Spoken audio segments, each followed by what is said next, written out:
Hi everybody, welcome back. And let's talk about the Sapphire welcome offers that are being elevated in branch starting this week, because I got thoughts, and welcome to my channel. So let's jump into things.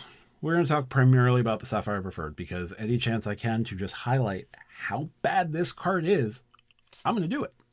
Why? Because so few will. So here we are.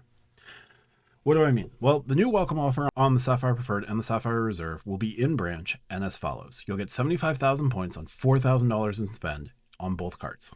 Perfect enough. That 75,000 points on the Reserve should be the base offer. Shouldn't be an elevated in branch offer. It should be the base offer, minimum, but neither here nor there. My thoughts on the Sapphire Reserve, well documented. You can check out other videos on my channel. Definitely go into the archives there. It's a good card. I like the Sapphire Reserve. I like this welcome offer for it. I know that the Sapphire Reserve has significant flaws, and the Sapphire Reserve should get upgraded, should get fixed. But the fixes that you need for the Sapphire Reserve are minor when compared to the fixes that I feel are needed to the Sapphire Preferred.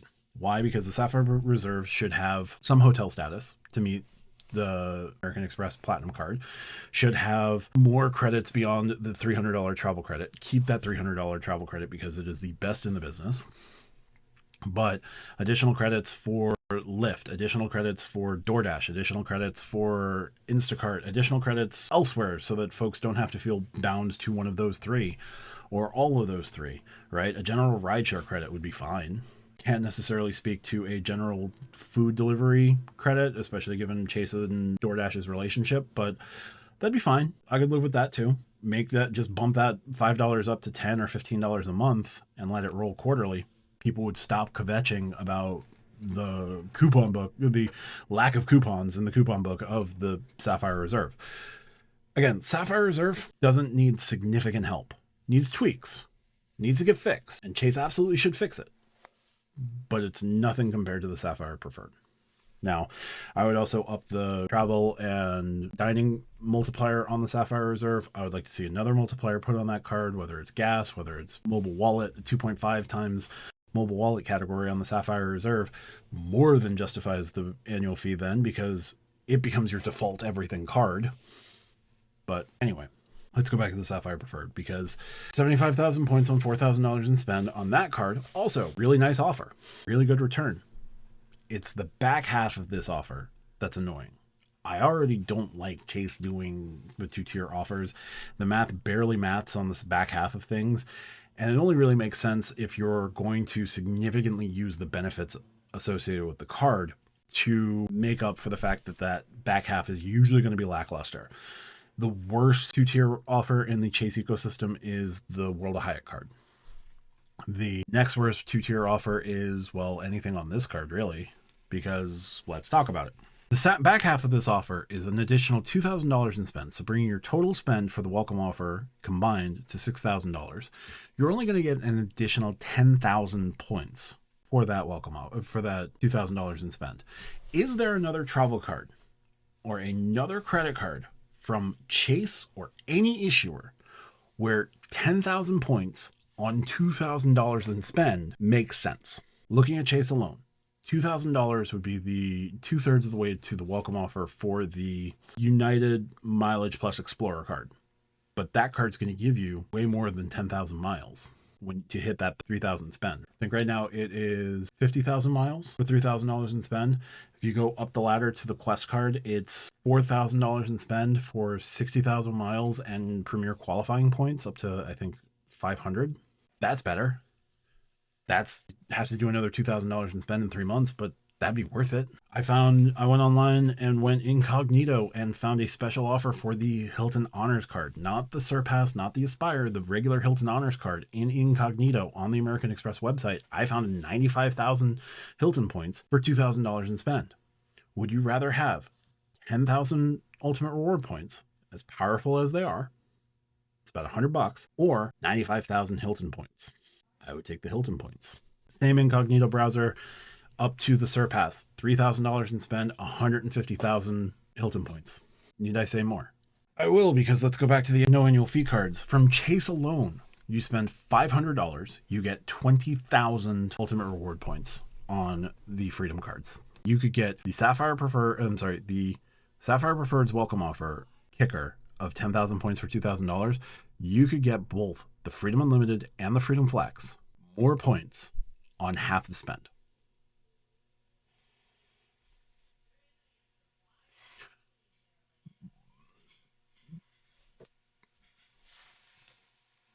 Silence. That's all I have for that. So let's go to other issues. City. That $2,000 is 2/3 of the way to the City Premier 60,000 thank you point welcome offer. It's $500 more than getting a welcome offer on the double cash, which typically doesn't have one. With Wells Fargo, it is $500 over the 20,000 point autograph welcome offer. It's halfway to the 60,000 point autograph journey welcome offer. The math just doesn't math, right? There is no card where the part of the welcome offer would just be 5x for $2,000 in spend. You get that on top of your welcome offers. And yes, you're technically getting this on top of the 75,000 points that you're already getting. But after the welcome offer, what are you using the City Preferred? What are you using the Sapphire Preferred for? City Premier out-earns it on gas, grocery, and dining, or equals it on dining. It has gas and grocery. The autograph journey can beat it on hotel spend, airline spend, equals it on some general travel spend, although Chase's travel category is much broader than the autograph journeys, but the travel category on the Sapphire Preferred is only 2 times points. So win autograph journey. You can even look at the Capital One Venture card. It has a 75,000 mile offer on $4,000 in spend in 3 months. And for an additional $2,000, you're going to make only it's 2 times points. You're only going to make another 8,000 points. So technically you're getting more points with the Sapphire Preferred, but Venture card has probably a nice easy redemption. It's really easy to use. It's 2x points on everything, 2x miles on everything. Sapphire Preferred, in terms of its categories, are mostly useless. Its dining category is trumped by every other Chase card because they all have 3%. So you're going to more likely use the Freedom Unlimited, and in Q2 right now of 2024, the Freedom Flex, because that's going to get you 7 times points dining. So, all right, it's not a strong dining card. Oh, it's online groceries. So if you mess up and you pay with your card in the store and you haven't remembered to do whatever hack you have to do for whatever grocery chain is closest to you, that's not going to help.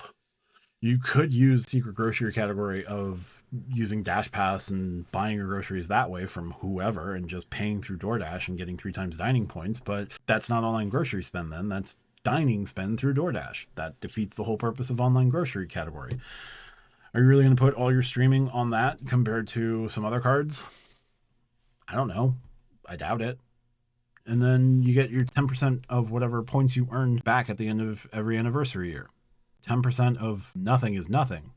There's not a whole lot of ways to spend on this card. It becomes Chase's $95 premium to get access to transfer partners. That's all it's there for.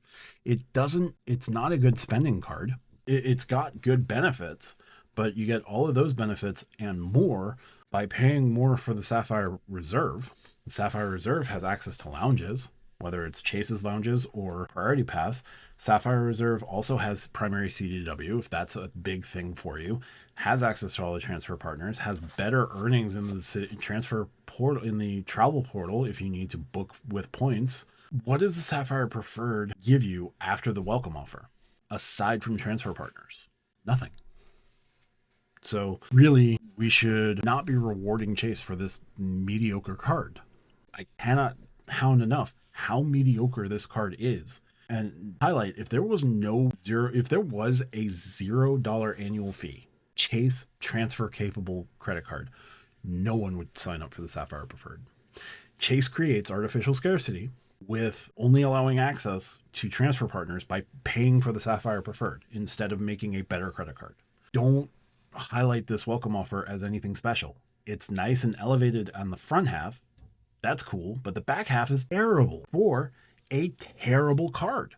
So I have spent more than 10 minutes just highlighting Sapphire Preferred is a really bad card. Stop rewarding mediocrity from Chase. Just don't do it. And I know that most normal folks aren't going to watch this video. I know that most folks who are just looking for a travel credit card and know Chase's ecosystem and are sort of aware that Hyatt is a thing and they partner with Chase and they'll pay whatever price to get Hyatt points. I get that.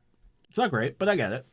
But folks who can have some sway somehow and maybe convince one or two.